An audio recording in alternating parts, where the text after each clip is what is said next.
अगर तुम पहली बार यहाँ आए हो तो वेलकम। यहाँ फाइन आर्ट्स का ज्ञान मिलेगा एकदम सिंपल देसी स्टाइल में, बिना किसी स्ट्रेस के। और अगर पहले के पार्ट देख लिए हैं तो चलो आगे बढ़ते हैं। हम कर रहे थे फाइन आर्ट्स का chapter 2 the Rajasthani schools of painting, जिसमें हमने इस चैप्टर का introduction, themes of painting, Malwa, Mewar, Bundi और कोटा स्कूल्स को कम्प्लीटली डिटेल में लाइन बाय लाइन समझ लिया है। और आज हम पढ़ने वाले हैं बीकानेर स्कूल ऑफ पेंटिंग को। तो चलो शुरू करते हैं। Rao Bika Rathore established one of the most prominent kingdoms of Rajasthan, Bikaner, in 1488। तो राव बीका राठौर, ये नाम याद रखना सुपर इम्पॉर्टेंट है, क्योंकि राव बीका एक राजपूत रूलर थे राठौर क्लैन से। ठीक है, राठौर क्लैन एक मतलब सेम ही लीनिएज है जो जोधपुर के रूलर्स की लीनिएज थी। तो वो एक एम्बिशियस और ब्रेव थे। तो जोधपुर से निकल के उन्होंने एक नया इंडिपेंडेंट किंगडम बनाया था जो कि था बीकानेर। ठीक है, और अराउंड 15th सेंचुरी के एंड में, मतलब 1488 मतलब एंड ऑफ 15th सेंचुरी में राजस्थान के जो थार डेजर्ट एरिया है उसमें बीकानेर किंगडम का जन्म हुआ था। तो one of the most prominent kingdoms. तो ये तो देखो, Bikaner was just not a desert city. ठीक है, ये कोई छोटी मोटी डेजर्ट सिटी नहीं थी, ये एक स्ट्रेटेजिक, पावरफुल और रिच किंगडम था। क्यों? क्योंकि इसके ट्रेड लिंक्स थे सिल्क रूट के साथ, कैमल ट्रेड के साथ। ठीक है, मुगल अलायंस था जो कि हम आगे पेंटिंग एवोल्यूशन में देखेंगे। ठीक है, और जो आर्टिस्टिक और कल्चरल जो पैटर्नेज था वो भी था इसके पास। तो इसी वजह से ये एक बहुत ही इंपॉर्टेंट किंगडम था। During his regime, Anup Singh 1669 to 1698 instituted a library in Bikaner that became a repository of manuscripts and paintings. As a result of long association with the Mughals, Bikaner developed a distinctive language of painting that was influenced by the Mughal elegance and subdued color palette. तो देखो, इसमें ना बहुत सारे again Kings आएंगे जिन्होंने patronage किया, और ये पहले भी आए थे जो मैंने याद करने के लिए भी कहा था। तो आप कमेंट्स में बताना कि बूंदी और कोटा स्कूल ऑफ पेंटिंग में कौन कौन से किंग्स थे, लाइन बाय लाइन बताना, मतलब पीरियोडिकली कि किस किस ने पैटर्नेज किया था। ठीक है, पैटर्नाइज किया था। तो अभी हम इसको समझते हैं। तो जो अनूप सिंह है, he was one of the most important rulers Bikaner के लिए। तो उसके टाइम पे बीकानेर का जो गोल्डन आर्टिस्टिक फेज़ है वो शुरू हुआ था। तो लेट 17th सेंचुरी के आसपास, 1669 से 1698, लेट 17th सेंचुरी के आसपास था।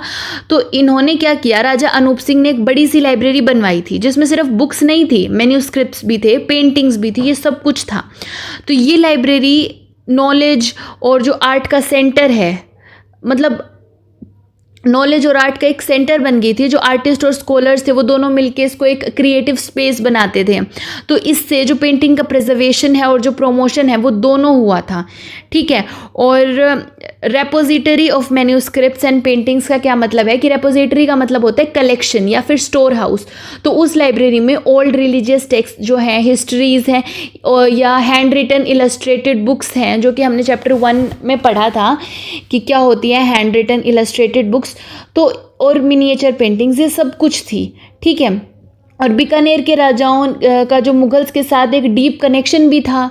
तो बहुत सारे रूलर्स ने मुगल कोर्ट में सर्विस की थी, कैंपेन्स ज्वाइन किए थे, जैसे अनूप सिंह ने डेक्कन में किया था, और जो आर्टिस्ट थे वो मुगल कोर्ट से इंस्पायर हुए थे।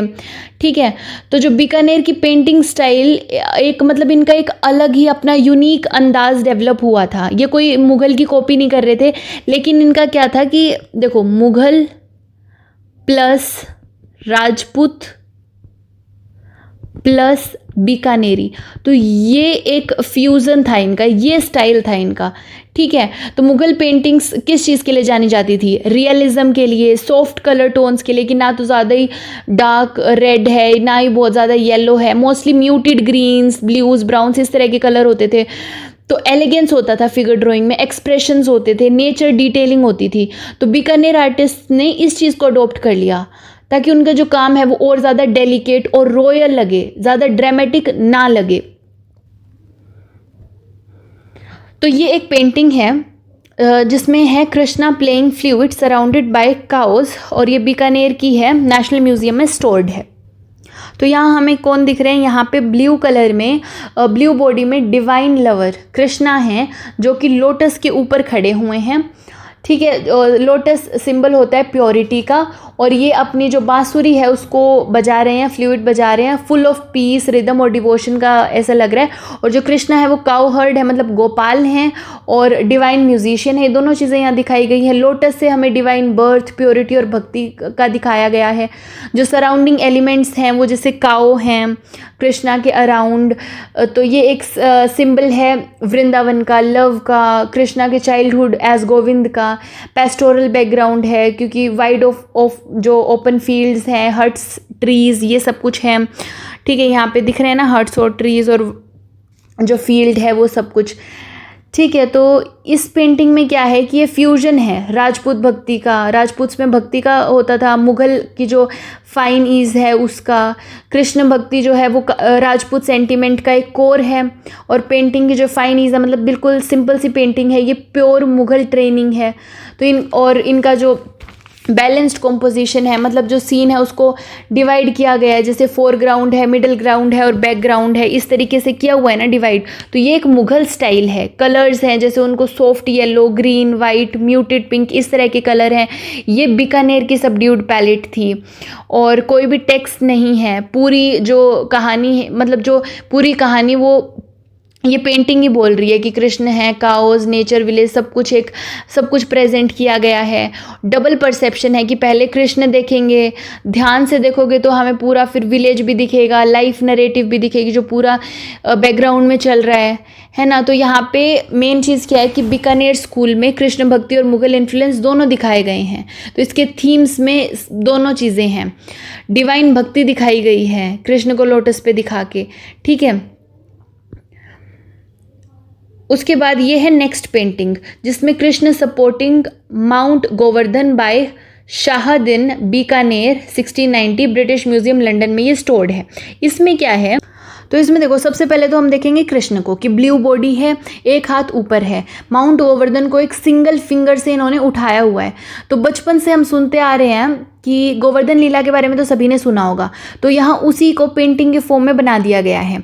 और क्या कमाल बनाया है, देखो बैकग्राउंड की कहानी देखो, भक्ति है, डिवोशन है, आर्ट है। एक बार इसका हम थोड़ी सी देखें अगर, तो क्या था कि एक बार इंद्रदेव ने गुस्से में बरसात स्टार्ट कर दी थी क्योंकि लोगों ने उनकी पूजा बंद करके गोवर्धन पर्वत की पूजा करनी शुरू कर दी थी। कृष्ण के कहने पे कृष्ण ने कहा था कि भाई इंद्रदेव की क्यों पूजा करते हो, गोवर्धन पर्वत की पूजा करो। तो कृष्ण ने क्या किया कि अपनी छोटी सी उंगली से पूरे गोवर्धन पर्वत को उठा लिया। जो सब लोग, एनिमल्स या गोपियाँ सब उसके नीचे सेफ हो गई क्योंकि बहुत ज़्यादा बारिश आ रही थी, तो वो बहुत ज़्यादा परेशान हुए थे, तो वो उसके नीचे आ गए। ठीक है, तो अब हम इस पेंटिंग को एनालाइज करते हैं। बैकग्राउंड हमने समझ लिया है। तो इसमें देखो कृष्ण सेंटर में है, सबका फोकस कृष्ण पे ही है। पूरा सेमी सर्कल कॉम्पोजिशन है कि गोपियाँ लेफ्ट और राइट में है, सेंट्स हैं, एनिमल्स हैं नीचे। तो कृष्ण जो है वो एक्सिस पर है। ठीक है, और कलर्स में सॉफ्ट ग्रीन बेस है, पेस्टल पिंक है, म्यूटेड ब्लू, इन सब का यूज़ किया गया है। तो ये एक प्योर मुग़ल इन्फ्लुएंस्ड पैलेट है। ठीक है, स्टॉर्मी जो है क्लाउड्स दिखाए गए हैं यहाँ पे, जैसे दिखाए हुए हैं ना, तो स्टॉर्मी क्लाउड्स स्वर्लिंग है, जैसे हमने कृष्ण और काउस की पेंटिंग में भी देखा था, पिछली पेंटिंग जो थी। उसके बाद आर्टिस्टिक स्टाइल भी सेम है। आर्टिस्ट कौन है, शाहदीन है। आर्टिस्ट का नाम याद रखना कि आर्टिस्ट शाहदीन है। उसके बाद ये बहुत इंपॉर्टेंट पेंटर थे शाहदीन, बीकानेर कोर्ट के, और ये मुग़ल फाइनी से ही ट्रेंड थे। ठीक है, तो पेंटिंग में प्रेसिजन है, फाइन फेशियल फीचर्स हैं, लेयर डेप्थ है, तो ये सब कुछ विजिबल है। According to inscriptional evidence, several master artists of the Mughal atelier visited and worked in Bikaner in the 17th century. Karan Singh had employed Ustad Ali Raza, who was a master painter from Delhi. His earliest work represents the beginnings of Bikaner school, which can be dated back to around 1650. मतलब जो पूरा historical proof मिला है inscriptions का, मतलब जो लेख हैं या जो भी लिखित प्रमाण है, रिटन एविडेंसेस हैं, ये कोई कहानी नहीं है, ये एक सॉलिड हिस्ट्री है। एटीलियर का मतलब होता है आर्टिस्ट का वर्कशॉप या फिर स्टूडियो, ठीक है। और मुगल एरा के जो टॉप क्लास पेंटर्स थे उन्होंने अपना स्टूडियो बीकानेर में लगाया, वो वहाँ आए और उन्होंने काम करना शुरू किया। तो इससे हमें क्या पता चल रहा है कि मुगल इन्फ्लुएंस था बीकानेर पर, कि जो अब तक हम कलर्स, शेडिंग और सॉफ्ट एक्सप्रेशंस में देखते आ रहे थे उस चीज़ को ये प्रूव कर रहा है। तो 1600 के टाइम पे जब बीकानेर एक कल्चरल हब बन गया था, क्योंकि मुगल आर्टिस्ट वहाँ एक्टिवली काम कर रहे थे।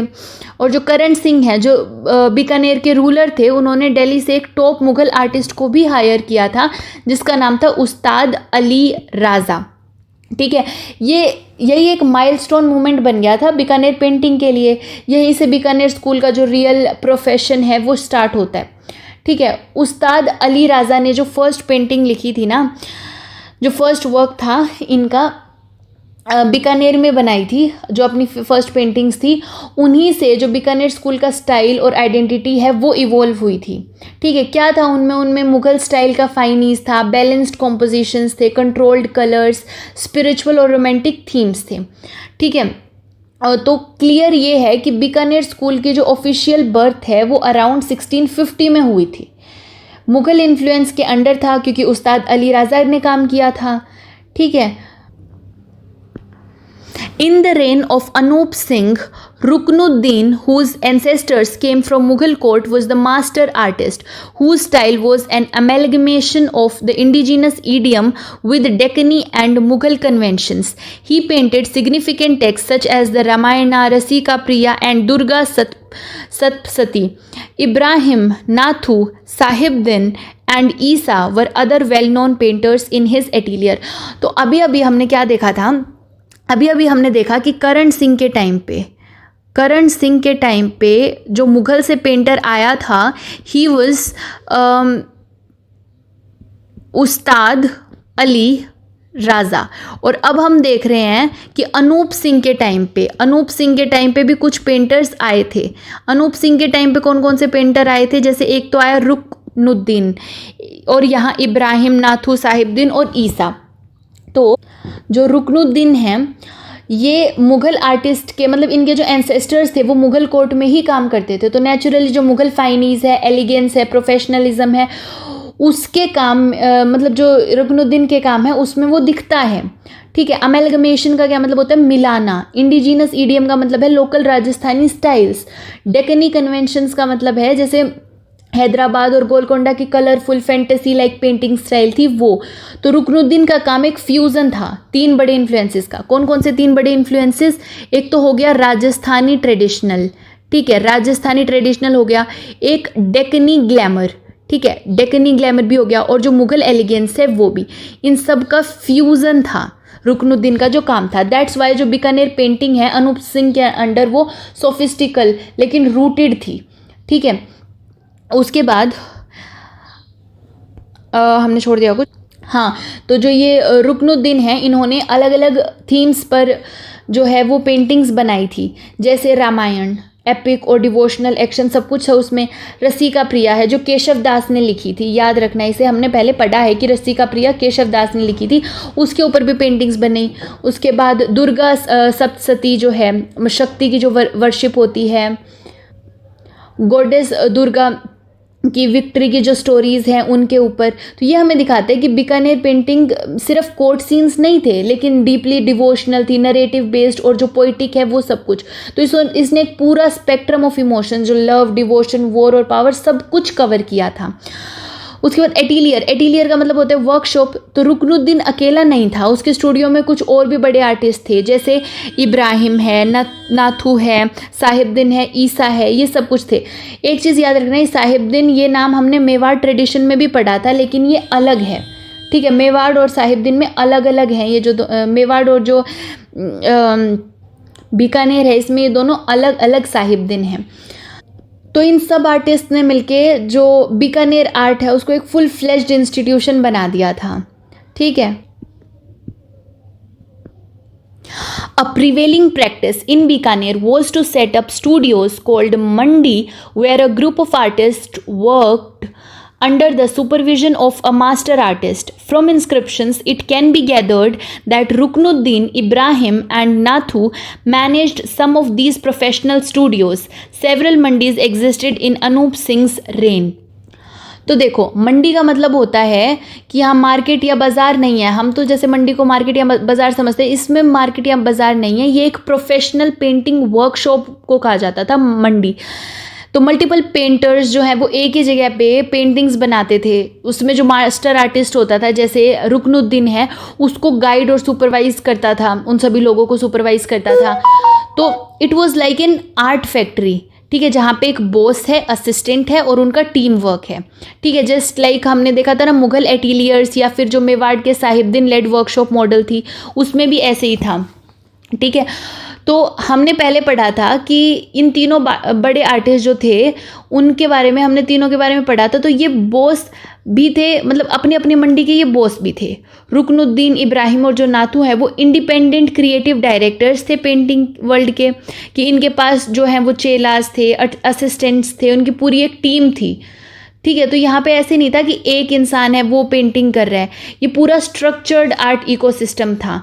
ठीक है, और अनूप सिंह का जो टाइम था, जो 1669 से मतलब एंड ऑफ 17th सेंचुरी में जो था, उस टाइम पे बीकानेर पेंटिंग का गोल्डन पीरियड था. और इस दौरान बहुत सारी मंडीज जो स्टूडियोज़ हैं वो काम कर रहे थे डिफरेंट थीम्स पे, डिफरेंट मैन्यूस्क्रिप्ट्स जो है, मुग़ल राजस्थानी डेक्कन का फ्यूज़न था वो हो रहा था पैरेलली. कल्चरल बूम बिल्कुल ऐसे था जैसे हमने बूंदी में देखा था ना राव भाव सिंह के टाइम पे, या फिर मेवाड़ में जगत सिंह टू के टाइम पे, उसी तरीके से यहाँ पे भी एक कल्चरल बूम हुआ. और हमने देखा था कि मुग़ल वर्कशॉप्स को कारखानास कहते थे. तो उसी तरीके से यहाँ पे जो आर्ट था, उन जो स्टूडियोज़ थे, आर्ट के स्टूडियोज़ थे, उनको मंडी कहते थे.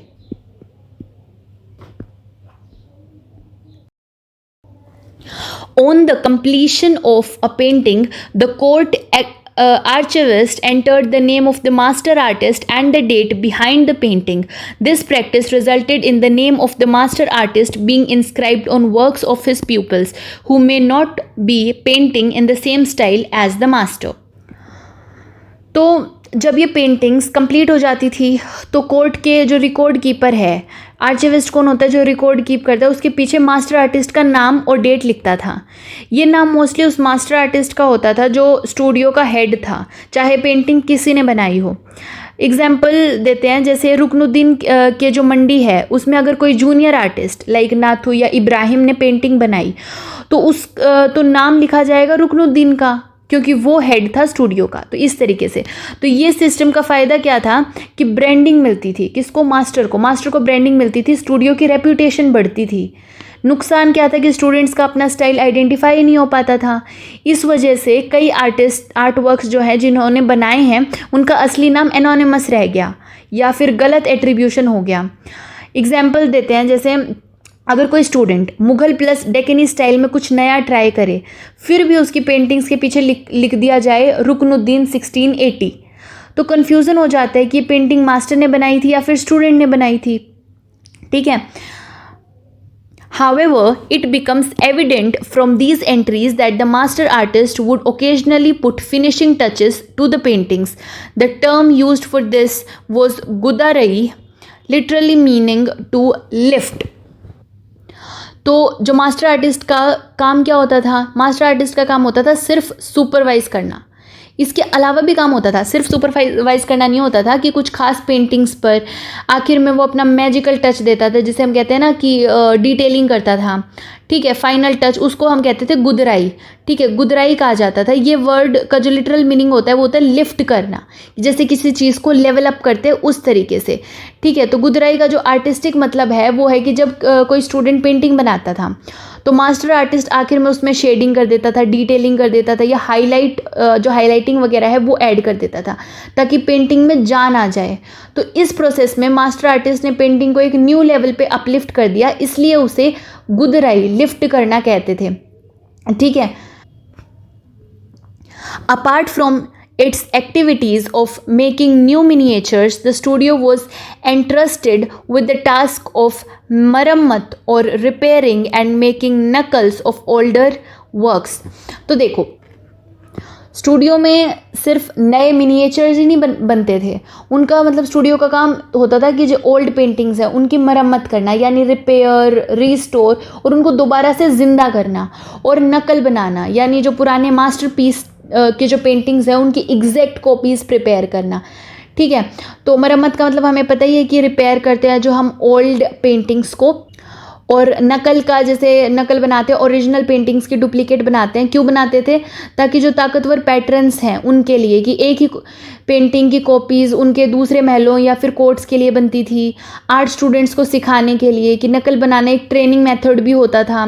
कभी कभी ओरिजिनल पेंटिंग का जो प्रिजर्वेशन है उसके लिए भी नकल बना दी जाती थी। तो ऐसे कंपेयर करो कि जैसे हम आज किसी बहुत ही कोई लेजेंडरी फोटोग्राफ है उसका HD प्रिंट बनवाते हैं, या म्यूज़ियम में जो रेप्लिका आइडल्स होते हैं वो देखते हैं, वैसे ही बीकानेर के स्टूडियोज़ में भी नकल बनती थी ट्रेडिशन और लेगेसी को ज़िंदा रखने के लिए। The custom of having portraits of artists is unique to the Bikaner school, and most of them are inscribed with information regarding their ancestry. They are referred to as ustaz और उस्ताद। तो Bikaner school ने एकदम हटके काम किया था कि artist खुद पेंटिंग का सब्जेक्ट बन गया था। मतलब आर्टिस्ट के पोर्ट्रेट्स बनाते थे, पोर्ट्रेट्स कि जो पेंटर्स हैं वो खुद की पेंटिंग्स बनाते थे। तो इसमें खास क्या था कि सिर्फ राजा रानी की नहीं, आर्टिस्ट भी हीरो बनेंगे। ठीक है, तो बीकानेर स्कूल ने पेंटर्स को भी रिस्पेक्ट किया था एज इम्पोर्टेंट पर्सनैलिटीज़, जैसे कोई किंग या फिर डाइटी हो। उनके पोर्ट्रेट्स बनाए जाते थे, उनके कपड़े, एक्सप्रेशंस, टूल्स सब कुछ दिखाए जाते थे। तो आर्टिस्ट की पहचान भी लिखी जाती थी। जैसे हम जो CV होता है, CV में अपना बायो लिखते हैं, वैसे ही इन पोर्ट्रेट्स पर उनका नाम, उनके एंसेस्टर्स का नाम, और कभी कभी उनके उस्ताद के जो स्टूडेंट्स हैं उनके लीनिएज, मतलब वो सब कुछ लिखा जाता था जिससे उनके लीनिएज क्लियर होता था। तो उस्ता या फिर उस्ताद क्या होता है? उस्ता या उस्ताद एक होनोरिफिक टाइटल है, जैसे गुरु या फिर मैस्ट्रो जो होता है, इनका मतलब होता है कि मास्टर क्राफ्ट्समैन या फिर जो हाईली रिस्पेक्टेड एक्सपर्ट है वो। तो बीकानेर में जो टॉप लेवल के आर्टिस्ट होते थे उन्हें उस्ता कहकर बुलाया जाता था। जैसे हमने देखा ना, उस्ताद तो कहते भी हैं, अपने गुरु को नहीं कहते उस्ताद, जैसे छोटा भीम में देखा होगा, तो इसी तरीके से उस्ताद कहा जाता था। तो ये वाली जो चीज़ थी ये किसी भी और ट्रेडिशन में नहीं लिखी जाती थी।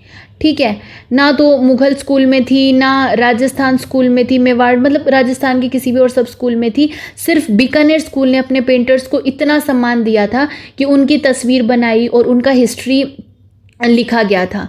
तो इस चीज़ को याद रखना, ये इम्पोर्टेंट है। Ruknuddin painted exquisite works in soft color tones. Ibrahim's works have a misty, dreamlike quality. His figures are dainty with heavily modeled faces.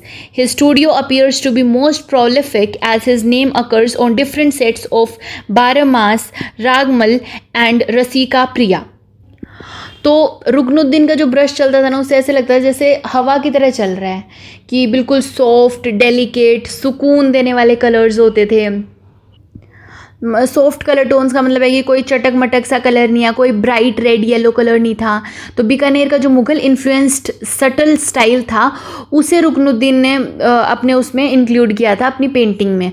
तो जैसे वाटर कलर की स्मूथ फील आ रही है, वैसी उनकी पेंटिंग्स लगती थी, बिल्कुल नाजुक और सोफिस्टिकेटेड।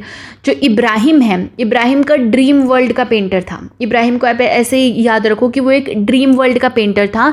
उसकी पेंटिंग्स देखकर ऐसे लगता है जैसे कोई सपना चल रहा हो, थोड़ा धुंधला सा, मैजिकल, रोमांटिक, इस तरीके का।